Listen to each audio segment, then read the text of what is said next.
Hey, welcome to our weekly show, and we call it Three Broke Guys Handicapping. It's where we review one of the top racing cards from around the United States. We will select a four-race sequence from that track and attempt to come to a consensus on a pick four ticket. Thank you for joining us, and once again, we are venturing off the beaten path as we handicap a new track for us.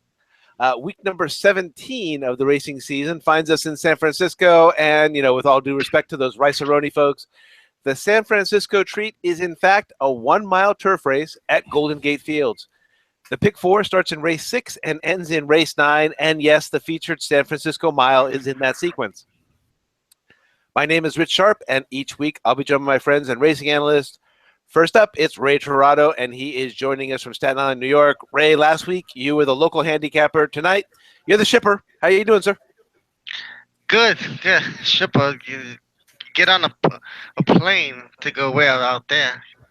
Northern California. Here we come on the Tapeta. Yeah. Yeah. Each week he joins us from his home in Temecula, California, where, believe it or not, we briefly toyed with the idea of a road trip for this car. Joe English, how have you been, sir? Doing well, Rich. Thanks. How about you? How about you, Ray? What's going on, fellas? Good. Doing good. I'm doing good. Awesome. I hit the late pick four at Santa Anita this afternoon, so I finished the race the week off with a smile. Wonderful. All right, gentlemen, we are not this track, Golden Gate Fields that we're playing today, is not far from the old Bay Meadows racetrack, which closed quite a few years ago. But if I gave you the power, if you could magically reopen one of the great closed racetracks from around the country, which one would it be? And Joe, this week you can go ahead and go first. Which magical racetrack would you reopen? I'm almost speechless. This. I really don't know. I mean, Hollywood Park was a place I've been to multiple times, and probably in one of the. Well, I'm trying to try and be politically correct. It's not Beverly Hills. Let's put it that way. I guess that would be really my choice because obviously there was a lot of history there, a lot of great racing, a lot of great turf racing, and it's local for me now. I'll mention Roosevelt Raceway, even though it's not a thoroughbred track. Like I said, that's where I really got started handicapping horses in general on Long Island. But I'll take Hollywood Park if I have to take one. Ray? Well, let me see. I mean, the track isn't closed, but it's closed for a certain purpose. I wish they would bring back the good thoroughbred meat for Meadowlands Racetrack.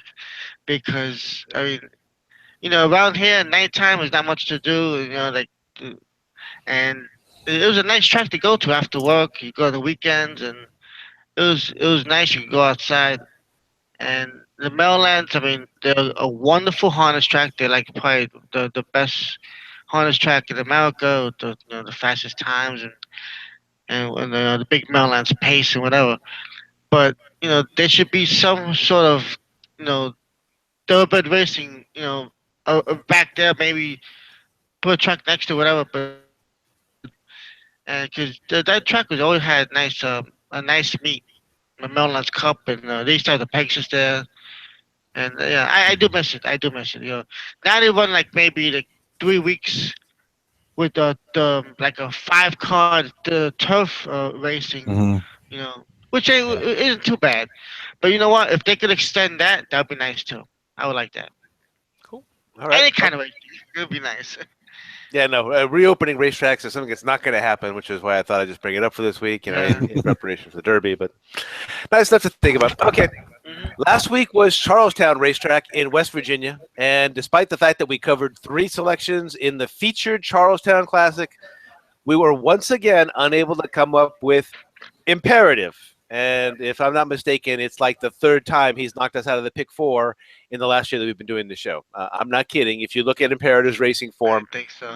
The last 3 times he has won now, he was in the pick 4s and we lost. So we did manage to pick 3 out of 4 races, and our hit percentage for the season is hovering right around 62% for the 3 of us so far this season. Time for a brief weather update from San Francisco, California. The forecast for Saturday calls for a sunny. It's going to be a high of 72 degrees. You've got winds that are coming in northwest at 10 to 20 miles an hour, which frankly is not bad for San Francisco at all. And most important, there is a 0% chance of rain in the Bay Area. We are once again searching for a weather person. So if you know anybody who is looking to get a little airtime, go ahead and contact us via this show. Well, it's a little like trying to find a golf tournament the week before the Masters, guys, but we are game if we are anything. There are a total of 9 races, 1 stakes on tap for Saturday. For today, we are focused on the pick 4, beginning in race number 6 and concluding in race number 9. Gentlemen, the gates are locked and loaded, the outriders are clear, and the starter is ready to pop the gate. It's pick 4 post time. All right, let's do it. Race 6, approximate post time is 6:21 p.m. Eastern Time. 5.5 furlongs on the Tapeta surface, or Tapeta, depending on how you want to call it there. Maiden claiming $12,500 for a purse of $9,000. It's for maiden 3-year-olds and upward. 7 starters, and your morning line favorite at 5-2 is in post number 7. Proud to be Sicilian, trained by Art Sherman's son, Steve, and ridden by William Anton Georgi. All right, it's the first time we handicap Golden Gate, and they start us with maiden claiming 12.5, dirt 5.5 furlongs. I'll tell you right now, if this is their greeting, I'm not sure if I want to see how they say goodbye. Joe, what do you say in the opening leg of the pick 4? Well, what I say is that this race, normally in a race like this, I look for horses who have experience, and there are a few in here who do, 4 of the 7. But none of them really have done much to write home about. So actually, I decided to search the first-time starters for my top choice, and I did find who I think may be the best of the first-timers, even though stats and jockeys and trainers may tell you otherwise. I like the number 4, Ron again. Look out. Yeah. Because as Rich so has obviously pointed. See the first time starters 25, first time starters 20% hit rate. DeLima's been he's according to Formulator, he's over 5 year period, 8 for 37 with first timers, 21% with a 2.16 ROI, and in maiden claiming sprints he's at 19% with a 2.85 ROI. The horse has steady works. Not really sure what I can say more than that. Like I said, it's to me this is more an anti horses who've run before a race. I had to search for something else. Obviously, Julian Couton is a decent enough rider, 16% up at that meet. First time Lasix for this one. So this would be my top choice. But I am going to select one of the other horses who has run a little bit as my underneath choice, and that's the 2, Tuscan Warrior. A little bit of a speed and fade, not that much speed, but speed enough to be within a length and a half at the after a half mile. He speed and fade last out, and 2 of the horses that ran in that race, the 3rd place finisher become an insider, and the 4th place finisher won next time out. And the winner of that race ran 2nd in a starter allowance race up at Golden Gate. And the 2nd place finisher ran 3rd in an open maiden special weight race in his next start. So I'm going to think that maybe this 2-horse Tuscan Warrior was running against a little bit better than he was running before. This is his 2nd time back from the layoff. And this is the 2nd time Francisco Duran gets up. So I'm going to give this horse, of the horses that ran, I'm going to give him a little bit of a nod. So I'm going 4-2 here. Ron again on top of Tuscan Warrior, only 2 deep in my personal pick 4. Like I said, not necessarily the best race. I know Rich loves these maiden claiming races, but I think he likes these in SoCal more than he loves them in NoCal, and I'm sure we'll get his opinion shortly. But I will toss it to Ray. Ray, what did you think of this field? Yeah, I share your sentiment. The horses that have run, have really done, okay, but nothing to brag about. Yeah, like you say. I'm also in the first time starter. Also, I actually do like number 5. Get Like Me. Um, there's a race where three of the seven are firsters, and you picked number six. I'm going with number seven. No, actually, you picked number four. Sorry, four. And I have a mild feeling of the other four, but the trainer Josephson is 22% in main claiming events. The jockey is also 20%. And sprints I see he's 22%. I like his last workout, 48-2 from the gate. And Sire, good journey. Noyev looks like grass pedigree, but that could work on the surface also. So I'll go number five. And also from the horses I've run before, I do like number seven, Proud to be Sicilian. This is third lifetime race. He's shown improvement on the all-weather surface. His trip was wide last time. He was in contention until gave way late in the race. And Steve Sherman, 18% and 22% in main claiming. And William Anton Georgie, right? So yeah, I like the class drop too on this horse. So I'm just gonna go too deep also, the five and seven in this race.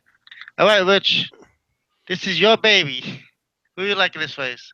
Yeah, and well, and interestingly enough, this one is on the gray dirt. Ray did a nice little write up for us on our Facebook page about Got a the picture, the, maybe. the nature of the Tapeta surface, and you hear me calling it gray dirt, but that's a Yeah, euphemism for what the racers call it. That we had it down here at Del Mar a few years ago. They allowed us to walk across the course at the Del Mar Fair, so I got to reach out and grab a chunk of the Tapeta surface, or the what was it? We had cushion track that was down here, I believe.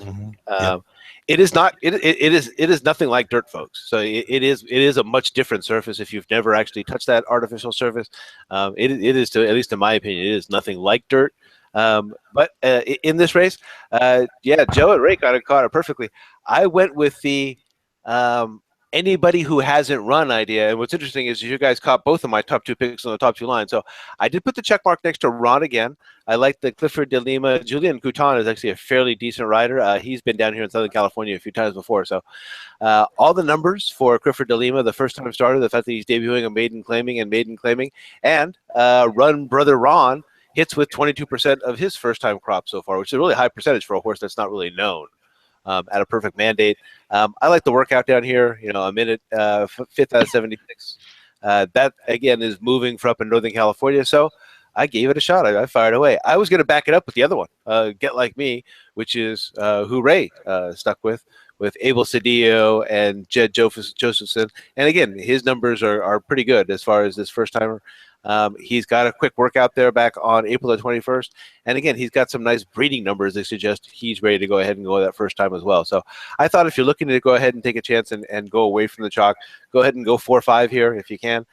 If you want to back it up and you're going to go with any of the horses who have run in here, then I don't know, grab one of those D&D dice and pick out between Pepper and Salt, Proud to be Sicilian, and Tuscan Warrior, or you go with the other strategy, which is to go ahead and use all the horses that have run, which is what I just decided not to do here. Normally, I would have done something where I would have just used the 7, the 3, and maybe the 2, but I decided to go with the first timers here. My check mark is on Ron, though. I decided to stick with Ron again.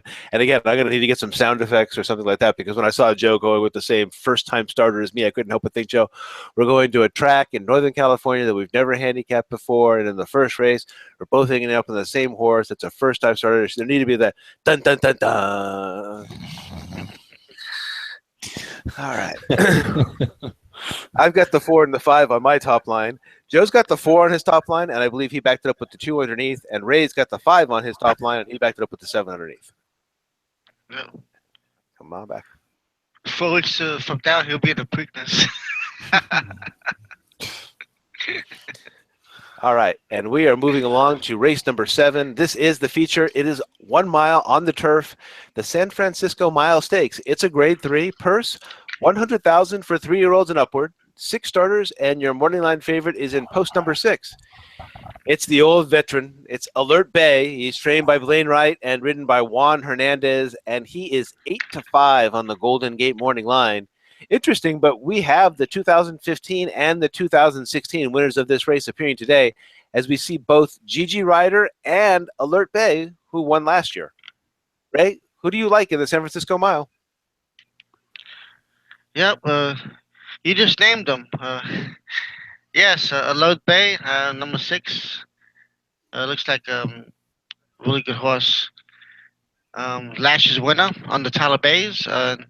He likes the Golden Gate Turf. His 5 starts, 3 wins, a second and a third. And over on the turf, 16 starts, 7 wins, 3 seconds, and 1 third. So uh, he's trying the same race sequence: ship to Golden Gate, run an allowance race, and then hit the San Francisco Mile stake.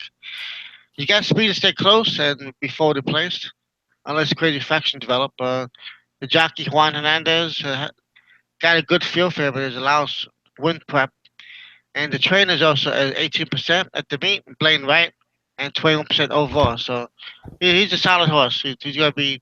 I like the second race off the layoff, so he's ready. To back it up, I also go number 1, GG Rider. Uh, he led last year's the mile to a stretch the tide, and like you said, the one he won the year before. Irving Orozco looks like he got 74 wins at the meet, so he's another prominent jockey here. And the trainer, you have no introduction to do. Jerry Hollendorfer, he's a Hall of Famer. He has some great horses in the past. And the Golden Gate Turf, his horse is 8 starts, 4 wins, so he's won half his races, and also good in all weather surface too. So his horse likes both. 7 wins on that. So it's a good horse. I expect this horse to save ground, come late. The only thing is that from the rail, what kind of trip he's gonna get. If he swings wide, just stays inside, and hopes he gets a break down the top of the stretch. But those are 2 horses I'm gonna go with. The 6 and the 1. Keep it short. And this San Francisco Mile. Joe, what do you guys say about the San Francisco Mile on the Well, turf?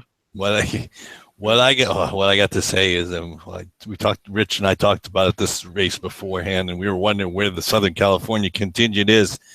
We would think there would have to be somebody ready, but to win this race up at Golden Gate. But anyway, that being said, I've seen Alert Bay and I've seen GG Rider, and I see that they're both 6 years old. And I mean, I'm not saying I can't argue with what they've done up at Golden Gate, but I'm using the Rich angle. I'm going with the new face from, well, not quite an old place, well, not quite a different place, but last time we saw the 5 Camino del Paraíso was in the Let It Ride Stakes, and of course, anybody Let It Ride. I mean, how can you not? How can you not? How can you not put this horse on the ticket if you've ever seen Let It Ride?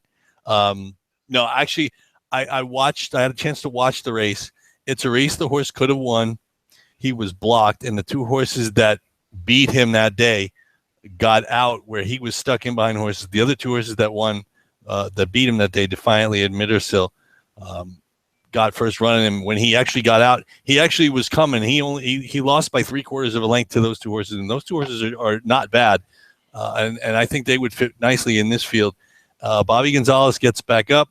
He's coming off a layoff, obviously from November of 2016, and I decided. Thankfully, I have Formulator, which I'll give another prop to. I looked up trainer OJ Haragi. And over 5 years, I looked at the statistic on horses with 120 to 180 day layoff. He's 4 for 13 with an 8.41 ROI.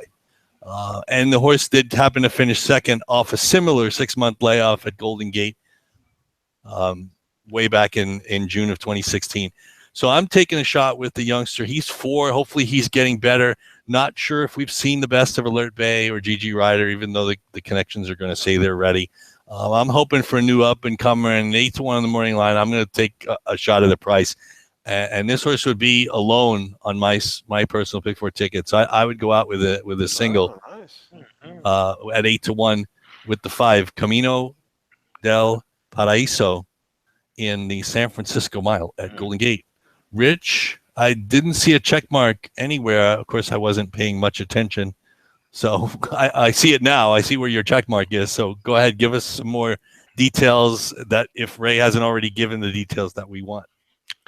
Well, let's face it. And I've been betting this horse for quite a while. So he is 6 years old. I've been following Alert Bay for a few years now, and he's been around. I like to say he's been there. He's done that. He's got the T-shirt. He's a millionaire. He's won this race before. He's 4 for 6 at the distance.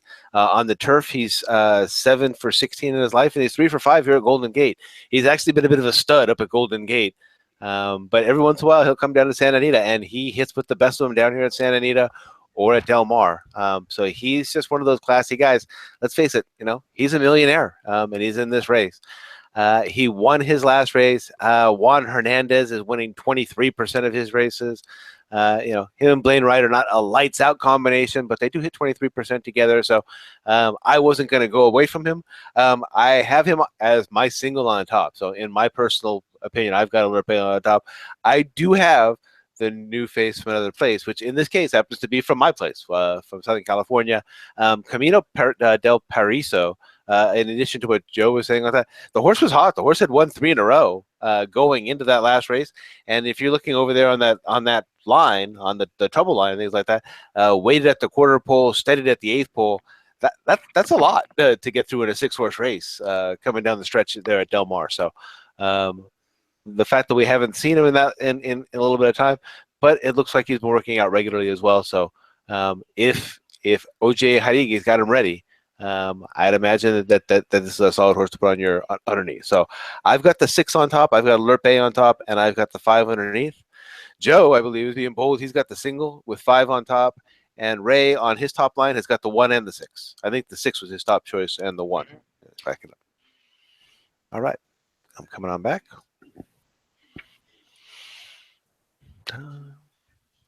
And we're moving along. And we are on to race 8. This is going 1 mile on the main track. And again, that main track is a Tapeta surface or Tapeta. This is a claiming $20,000 for non-winners at 2. Purse is $18,000 plus $2,160 from the Calbred Owners Fund. It's for fillies and mares, 3-year-olds and upward, which have never won 2 races. 8 starters, and your morning line favorite is in post number 2. Mended, trained by John Martin and ridden by Ricardo Gonzalez, comes in as your even money favorite. All right, Joe, you're up on race number 8. Well, to be honest, the 2 is the horse you got to beat. She's got a lot of speed. She's 5 for 10 at Golden Gate, 8 times in the money. I can't. There's nothing that you can't see on the form yourself that I can repeat here. The 2 horse has to be the horse to beat, but I'm going to try and beat the 2 horse. She'd be on my ticket. I'm going to try and beat her with the 1, Allie's Last Magic. Claimed 2 starts back by Bill D'Elia. But this was a trainer stat. The trainer is 6 for 16 with a winner last time out being 28 to 35 days away, and Billy Anton Georgi in the saddle with a 4.72 ROI. The win was against open 12-5 claimers. Not sure how that equates to the non-winners at 2. It's funny because it says non-winners at 2 lifetime or never won 2 races. But obviously Allie's Last Magic's won 4 times. So I'm guessing, because I guess it says that maiden and claiming starter races for 16,000 are not considered. So that's technically not a non-2 lifetime. Yeah. It's non-2 lifetime of 16,000 and above, technically. Right, yeah. So again, I'm going to take, the horse is seeking her 3rd in a row, drew the rail in an 8-horse field, a 7-horse field, going 2 turns. So obviously she'll be able to save ground. And if the 2, for whatever reason, doesn't fire, to me, the 1 is the most logical second choice and the most logical win. Other than that, again, the 2 has everything going for speed, top connections. So again, she's even money on the morning line, so she's probably not going to be much above 2 to 5. So I'll use both the 1 and the 2, hopefully maybe to try and beat the 1. Plus, if my single at 8 to 1 comes in the last race, I wouldn't want to get beat by a 2 to 5 shot and not be alive in the last leg. So 1 and 2 for me. The 1 is my top choice, but I would definitely use the 2 on my top line and definitely as part of my pick 4. And I will hand it off to Mr. Tirado. Ray, can you go any deeper than the 2 in this spot? Well, yeah, I have a few horses here. What's interesting, Joe, is that those 2 horses, the 1 and 2, they're in for the tag. So I guess maybe that might waive the optional allowance condition. I'm not sure. Maybe they're up for the tag. That could be. Well, yeah, I did land on the number two. Um, yeah, it's a tough horse to choose. Most likely favored. Uh, he won. You know what's funny? I saw that this horse won in this class, claiming non-wins of two last time, and stays in the same class. Hmm. So I'm curious how that happened. You know, in the same condition. Um, I guess they put him for to 20,000. Maybe that waives the non-wins of two. I'm just thinking it's Um, because of because the conditions say that races for under 16,000 are not considered. And if you look at this right. horse's BPs, you see every other race is 12, 5, Yeah. 10. Yeah, yeah. Anything, Okay. So anything horse starting won races for So 16,000 12.5. or Yeah. less, not Basically, considered. Yeah. right. So Right. you have to, yeah. So So this basically, this race didn't count. And she's right, in for the tag too. So yeah. right, Okay. right. So go ahead. All I'm right. sorry. I didn't mean to interrupt. No, no, fine. This horse is the blowout win, Golden Gate in this class. 5 for 10 at the track. So this horse is definitely playable. I'm gonna try and beat also with number six, C Myrtle, a 10-1. This horse is a winner of the optional claiming 12.5 902 back in January. Um, and back here for 20,000, coming off the win in a 10 claimer. So Jockey Hernandez got a good. He's riding pretty well, 23%, and the trainer is also 16%. So this horse, he won last time, and you give him a shot again. And he needs a good break to keep close and make a run. He can't get too far back. So I'll take a shot at 10-1. This horse, C model. So those be my two horses, the two and the six. All right, Rich. It's up to you. Anybody else that you like in this race? Yeah, the only and I tried talking myself onto this horse, and then in the end, I couldn't find it in my heart and like that. So I've got Mendon as my top pick. I hate myself for having to pick so much chalk. I've got Alert Bay in the second leg, and now I've got Mendon in the third. But I couldn't see my way through it. Three in a row, controlling speed. Ricardo Gonzalez, John Martin. Again, that's a solid trainer combination, jock trainer combination. 43% up in Northern California. That's got to be right up there with Hollendorfer kind of numbers. Highest speed, highest pace number. This horse looks like this would be the lock if I was going to single for the day. As a matter of fact, I've got the backup in the previous race and not even trying the backup here. The horse I was trying to initially find that I thought had a chance of beating Mended possibly was this one. This is Pretty Emma. Monty Meyer is the trainer. I don't know anything about Monty Meyer. Francisco Duran, he's a decent rider up there. And again, every once in a while, he'll drop down here to Southern California and get a couple of mounts. You can see here, Pretty Emma never was really a threat for Mended here in this race. Again, she's been on it or right around it for quite a while. So I have the three underneath, but quite frankly, for the purpose of our show and things like that, I don't think that I felt strong enough to put it even on my own ticket as a three underneath. I'm probably going to single Mended here. So I've got the two on top with the three underneath. Joe has got the one and the two on his top line, and I believe Ray has the two and the six on his top line. All right. I will come back, and we're heading on to the finale. All right.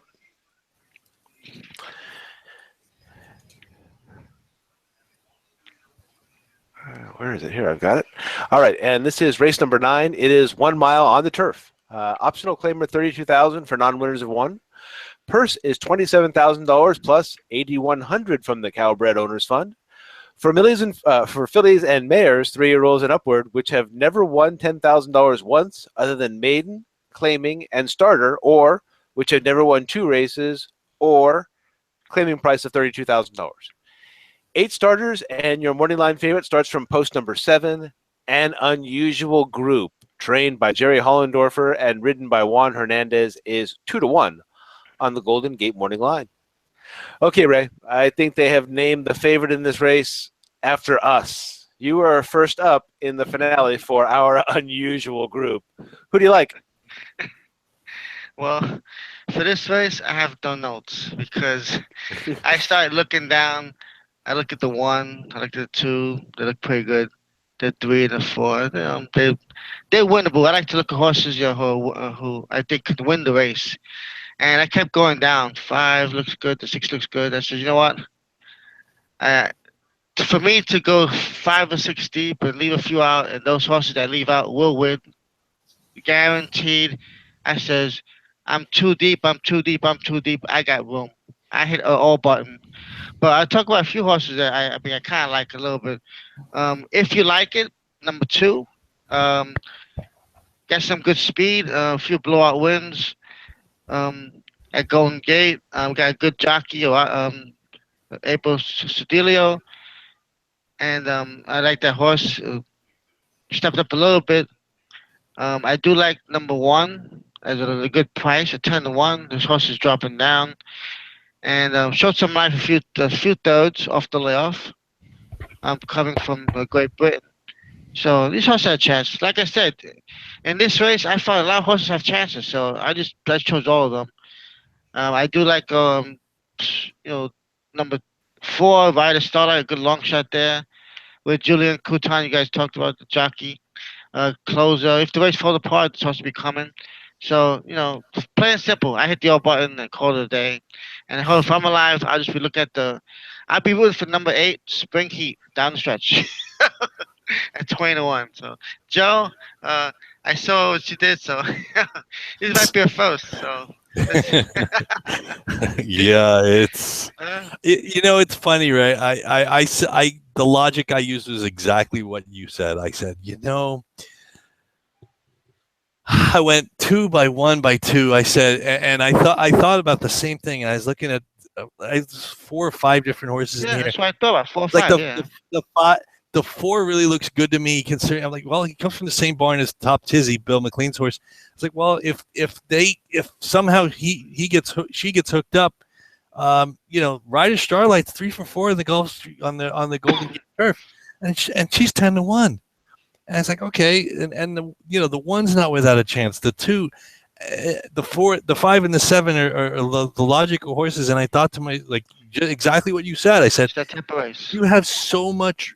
I said, and I had so much room, and I didn't want to do what Rich generally has done. And Yeah, I don't want to do like 16. I didn't want to say. Yeah. I didn't want to say, gee, if I put 5 on here, my ticket's $10. But if I put all 8 of them on, it's $16. I decided to spend the extra $6 and say, you know what? Just cover everybody. Who the heck knows? Yeah. And Ray, you're the one who says this all the time. Look at the name on the number 6 horse. Is anything can happen. And that's the thing. It's like you could get a 20-1 horse to win, even though on paper there are 2 or 3 horses in this race who probably have no business of winning, but you got into it. I mean, you get especially you leave yourself short. Heck, oh my goodness! I'm singling an 8-1 shot. It's like if I get through that shot, I want to make sure I have every possible angle, and even if the favorite wins that race, I'll be fine. If the horse in the San Francisco Mile pays anywhere near 8-1, I'd be thrilled. So it was the exact same logic. Like I said, there are many horses who have a chance to win this race. Only a couple who figuratively don't. Yeah. But I just figured it would be easier to play the all button and if I'm alive, I can start celebrating 30 minutes earlier. Yeah. Rich? Looking for the payouts. Yeah. I actually kind of like leveraging my experiences in life to go ahead and diffuse the Pick 4 bombs that I set off on myself so often. So and I'm not going to argue with it, either the logics that I've heard there. I've got the all button, I think, on both of your lines there and like that. By now, you have all seen that the check mark is once again on the favorite. Where the heck was it? Just went flying by. So this is the only time today I get to pick the Baffert of Northern California. Actually, the king of Northern California, Jerry Hollendorfer. Baffert, I guess, would kind of bow down to him up there. Jerry Hollendorfer, I think, has won every training title at Golden Gate Field since I was a junior in high school. And in this particular race, he's got Juan Hernandez up. Again, they're not a lights-out trainer-jockey combination, but they do hit 24% together. If you look here, the horse has been, I've been going all the way back to May of last year and things like that. First, fourth, seconds, first, fourth. So the horse is in form. It's been off for a couple of months. Has not raced for 2 months. Usually a problem for Hollendorfer. So that's where my check mark ends up. If you are going to back it up, and I did, I have to back it up in this race. This was the race that I was going to go deep. I did not hit the L button like my colleagues did, but I can't fault them for doing it because this is a really tough race. So I used the 1. I also believe I used the 2, and I think I've got the 5 in here as well. I didn't use Ryder Starlight. I've got Top Tizzy in there. And I actually thought about using the Anything Can Happen horse, but I've got 7 over 125 for me. I believe Joe and Ray, I'm just going to count down with the all button. Correct? Mm-hmm. All right. And I am coming back. Good for a hit percentage, right, Ray? Yeah, tonight. We're going to get at least one. All right. Let me get this over here. And we are going to move on to our next segment here, and that is that Joe and Ray have been nice enough these last few weeks to go ahead and share with us their individual pick fours. So without further ado, and the rules for the pick four are they are limited to a $50 ticket, and they are playing the exact same card that we are here at Golden Gate. So while I move over to go ahead and put together our pick four ticket, our consensus pick four ticket, Joe and Ray are going to take it away, and Ray, I'm going to hand it off to you to go ahead and go first this week. And you can take people through your pick four ticket. Here it comes. All right. Originally on my ticket, I did have number 2 in the first leg, Tuscan Warrior, which Joe did cover. I decided to take him out due to the fact that was going to go all in the last race. So I hope that doesn't hurt me. But I do like the Get Like Me and Proud to Be Sicilian, 5 and the 7. The second leg, the 2 winners of the last 2 years, the Little Bay, Gigi Rider, going with the trend. I did have from the beginning Patania, but that horse had been scratched, so that made my so I just took him out. I saw he was scratched. And in the 8th race, I put Mended in there. It's a solid horse, and if C Moto comes out at 10-1, I'd be very happy. And like you said, Joe, we'll be celebrating 30 minutes before. So, leg 4, just play everybody. So it has $32 ticket there, and let's see how it goes. Joe.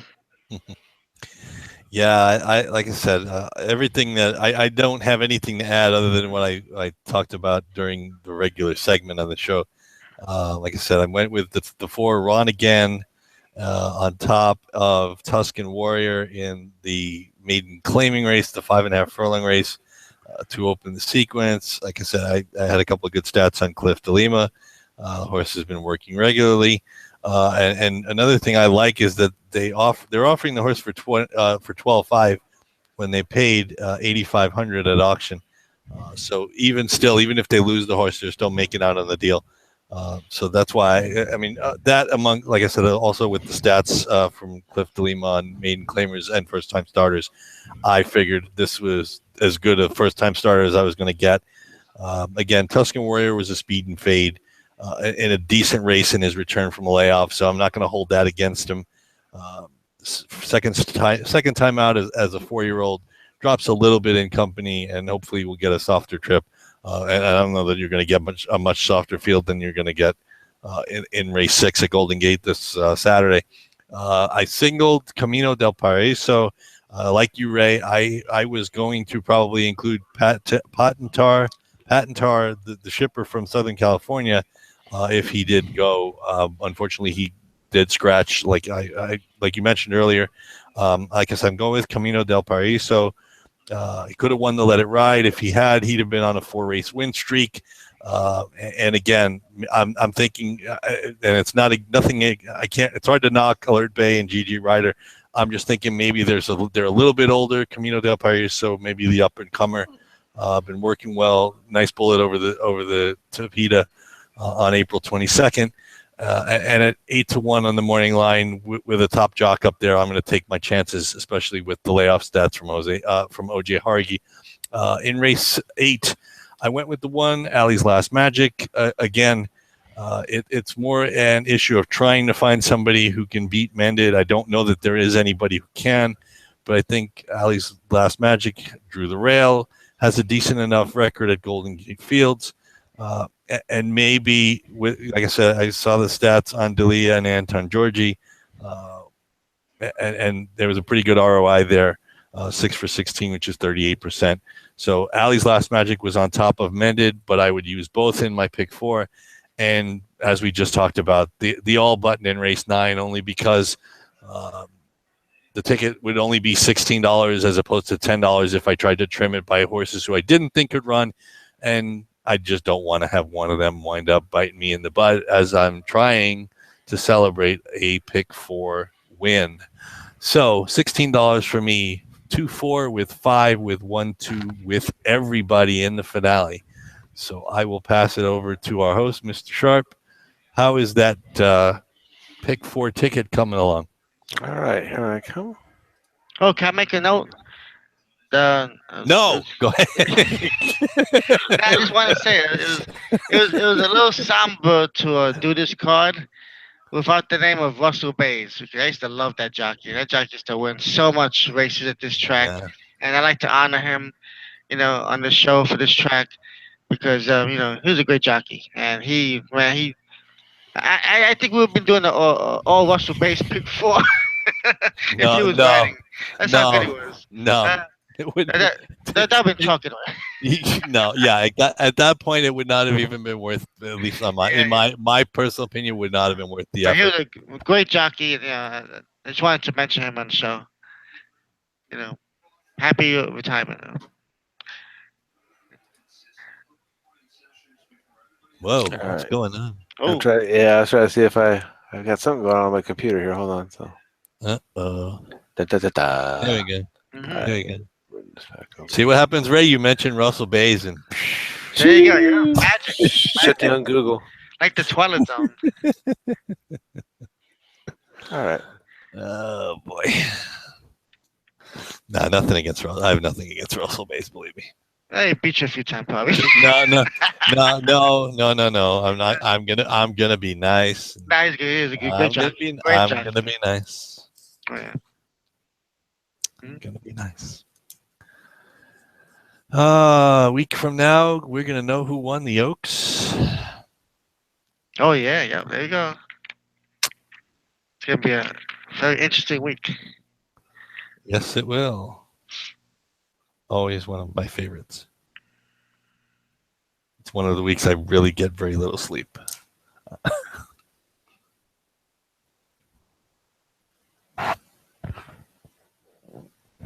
Richie, you out there? Uh-oh. Yeah, I see him. I see him, but I'm not getting a response. I just see his picture. Oh. Uh-oh. Up. Here he comes. Oh, there it goes. Up there it comes. Some kind of a internet failure there. Sorry about that, guys. No, we were wondering. All right, let's see if I get that to go. Yeah, early in the show, I lost connection too. Had to go back in. I think you were talking, Joe, so nobody missed me. so it wasn't any. So you didn't miss much. No.